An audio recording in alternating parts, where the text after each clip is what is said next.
नमस्कार दोस्तों। सही कहा है किसी ने, दूसरे के साथ किया गया बुरा बर्ताव आपके बर्बादी के सारे रास्ते खोल देता है। अगर आप किसी के साथ गलत करते हो तो आपके साथ भी जरूर गलत होगा। उस वक्त शायद ये बात आपको समझ में ना आए, लेकिन देर से ही सही आपके कर्मों की सजा आपको जरूर मिलती है। आप इससे कभी बच नहीं सकते। जो आपने किया है उसका अंजाम आपको हर हाल में भोगना ही पड़ेगा। अगर आप किसी का दिल दुखाते हो या अगर आप किसी के साथ बुरा करते हो तो देर से ही सही, लेकिन कभी न कभी आपको आपके कर्मों का फल भोगना पड़ेगा। आइए इस बात को हम एक कहानी की मदद से समझने की कोशिश करते हैं। गौतम बुद्ध हर दिन की तरह उस दिन भी सभा कर रहे थे। तब तक एक ने उनसे पूछा कि गौतम बुद्ध, कर्मों का फल कैसा मिलता है? कृपया इस बारे में आप मुझे समझाएं। गौतम बुद्धा कहते हैं, एक समय के बाद रामू और श्यामू नाम के एक गांव में दो भाई रहते थे। श्यामू अक्सर रामू को देखकर जलता था, क्योंकि रामू स्वभाव से बहुत अच्छा था, लेकिन श्यामू का स्वभाव ऐसा नहीं था। उसके दिल में दूसरों के लिए कोई दया नहीं था। वो हमेशा दूसरों का अनादर करता और उन्हें नुकसान पहुंचाता रहता था। धीरे धीरे काफी वक्त गुजर गया। रामू श्यामू के माता पिता अब इस दुनिया में नहीं रहे। रामू ने खूब अच्छे से उनका अंतिम संस्कार किया और गांव वालों को भोजन के लिए आमंत्रित किया और ब्राह्मणों को दान दक्षिणा देकर उनको विदा दिया। वो हर साल माँ बाप की बरसी के लिए राम हर साल पंडितों को दान देता और भोजन कराता, लेकिन श्याम को यह बात पसंद नहीं। वह उसे अभी भी देखकर जलता। अगले साल रामू ने राजा को बुलाया और राजा के सामने पूरे गांव को खाना खिलाया और दान दिया ताकि उसे माँ बाप स्वर्ग में खुश रह सके। ये सब देखकर राजा श्याम से बोलते हैं, श्यामू, तुम्हारा भाई तुम्हारे माँ बाप के लिए इतना कुछ करता है, तुम ये सब क्यों नहीं करते?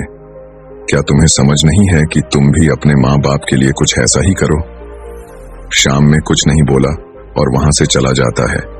वो इस बात को लेकर गुस्सा होता है कि आज रामू की वजह से उसकी राजा ने बेइज्जती कर दी।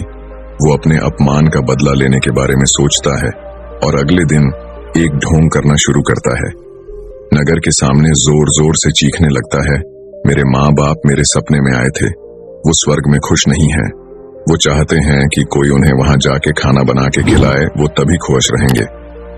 उन्होंने मुझे सपने में कहा था जो रामू को मेरे पास भेज दो, वो उनकी बहुत सेवा करता है, वो इसके साथ बहुत खुश रहेंगे। राजा कहते हैं, ये तो अच्छी बात है, लेकिन इसके लिए तो रामू को मरना पड़ेगा। रामू को सब समझ आता है, ये सब कहीं ना कहीं उसको फंसाने की चाल है, लेकिन वो कहता है, चलो इसी बहाने मैं जरूर सेवा करके दिखाऊंगा। रामू मरने को तैयार हो जाता है। वो राजा से कहता है, राजा, आप अगले दिन नदी किनारे एक नाव का बंदोबस्त कराए। मैं नाव से कूदकर नदी में अपनी जान दे दूंगा और फिर मैं स्वर्ग में जाके माँ बाप की सेवा करूंगा। राजा कहते हैं, ठीक है, अगले दिन ये सारे बंदोबस्त कर दिए जाएंगे। रामू नदी से कूद जाता है और सारे गांव में सबको पता लग जाता है कि अब राम इस दुनिया में नहीं रहा। अब वो भी माँ बाप की सेवा करने के लिए स्वर्ग चला गया। श्यामा बहुत खुश था कि उसका इकलौता भाई दुनिया में नहीं रहा।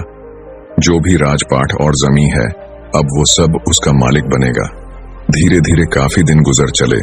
एक दिन अचानक से राजा के दरबार के बाहर रामू बैठा होता है और जोर जोर से रो रहा होता है। राजा के सिपाही दरबार में ले जाते हैं और बोलते हैं, ये चमत्कार कैसे हुआ? तुम जिंदा कैसे हो? ये सब क्या बला है? फिर राम बताता है, मैं स्वर्ग में गया था, मैंने वहां देखा, लेकिन मेरे बाबा अब भी खुश नहीं हैं। वो मेरे पे गुस्सा हो रहे थे। उन्होंने मुझसे बोला, तुम्हें वैसे खाना बनाने भी नहीं आता तुमसे। अच्छा तो श्याम है, वो अच्छा खाना बनता है, इसलिए तुम जाओ और तुम उसे भेज दो। राजा श्याम को बुलाते हैं और सारी बात बता देते हैं कि तुम्हारे भाई ने तुम्हारे माँ बाप के लिए इतना त्याग किया है, लेकिन अब तुम्हारी बारी है। क्या तुम उनके लिए ऐसा कुछ नहीं करोगे? श्याम को अब ना चाहते हुए भी आखिर ये काम करना ही पड़ा है। अगले दिन फिर से सारी तैयारी कराई जाती है, लेकिन राम ने सोचा कि अगले दिन मैं जाऊंगा ही नहीं। अगले दिन मैं शहर छोड़कर कहीं चला जाता हूँ। फिर राम ने राजा को सारी बात बता दी थी। दरअसल वो जिंदा कैसे बचा, उसने पहले ही मछुआरे से अपनी बात कह रही थी कि वो उसकी जान बचाएगा। मछुआरे उसकी जान बचाई और वो 1 महीने तक नगर के बाहर रखा और सही वक्त आने पर राजा के दरबार में उपस्थित हुआ। वो वैसा सिर्फ उसको सबक सिखाने के लिए करना चाहता था। राजा बोले चलो अच्छी बात है, लेकिन उधर श्यामनगर छोड़ने का प्लान बना चुका था कि अगली सुबह वो वहां नहीं जाएगा। वो रात के अंधेरे में घर छोड़कर भाग लेता है। सिपाही उसे देख लेते हैं और उसे रोकते हैं। वो द्वारपाल के साथ लड़ाई करता है और एक को धक्का देकर वहीं गिरा देता है और पत्थर पर गिरने की वजह से उसे सिर को चोट लगती है और एक सिपाही वहीं मर जाता है। आखिरकार ये सारी बात राजा को पता लग जाती है। राजा उसे माफ करने वाले थे, लेकिन वो अब और गुस्सा हो जाते हैं। फिर अगली सुबह उसे नाव से वैसे धक्का दे दिया जाता है और वो उस नदी में डूब जाता है। अब उसे अपनी गलती का बहुत अफसोस होता है कि यह सब उसने ये क्या किया। जिंदगी की आखिरी मौके पर भी वह दूसरों का बुरा ही करना चाहा और आखिर में उसे भी अपने जान से हाथ धोने पड़े। तब गौतम बुद्ध समझाते हैं, कर्मों का फल ऐसा ही होता है। बुरे इंसान को आखिरी वक्त तक सही और गलत की पहचान नहीं होता। जिंदगी ऐसी ही नहीं चलती, जिंदगी समझने की चीज है। उसने महात्मा से पूछा, कर्म कैसे बनते हैं? फिर महात्मा ने बोला, अच्छे कर्म के बनने से पहले हमें इस पर ध्यान देने की जरूरत है कि आखिर अच्छे कर्मों बनने का सबसे पहला पड़ाव क्या है। मनुष्य के द्वारा किए जाने वाले सभी कर्म उसके विचारों से निर्मित होते हैं। हमारी सकारात्मक या नकारात्मक सोच विचारों को जन्म देती है और वही विचार कर्म बनते हैं। इस तरह सोच सकारात्मक होने पर ही अच्छे कर्मों का निर्धारण हो सकता है। उसने फिर महात्मा से पूछा, पाप का फल कब मिलता है? फिर महात्मा ने बोला, पाप का फल किए गए कर्म पर निर्भर करता है। यदि आपके द्वारा किए गए कार्य बुरे हैं और वो अच्छे कर्मों की तुलना में अधिक है, तो इसका फल आपको अगले जन्म में भोगना पड़ेगा। यदि बुरे कर्म कम है तो इसका भुगतान आपको इसी जन्म में करना होगा। इस प्रकार यह चक्र चलता रहता है। जब तुम जिंदगी को समझते हो तब तुम खुद को समझ पाते हो। तुम तभी देखोगे कि इस दुनिया में जितने भी जीव जंतु, पेड़ पौधे हैं, सब तुमसे जुड़े हैं। उनकी रक्षा करना, उनके बारे में अच्छा सोचना और उनका भला करना भी तुम्हारी जिम्मेदारी है। जब तुम दूसरों के लिए अच्छा करते हो तो बदले में तुम्हारे लिए भी अच्छा होता है, लेकिन जब तुम किसी दूसरे का बुरा करते हो और तुम्हें लगता है कि तुम्हारे साथ बुरा नहीं होगा, और हो सकता है कि शायद उस वक्त तुम्हारे साथ बुरा ना भी हो, लेकिन ऐसा कुछ नहीं, कभी ना कभी तुमको उसका हर्जाना भुगतना ही पड़ता है।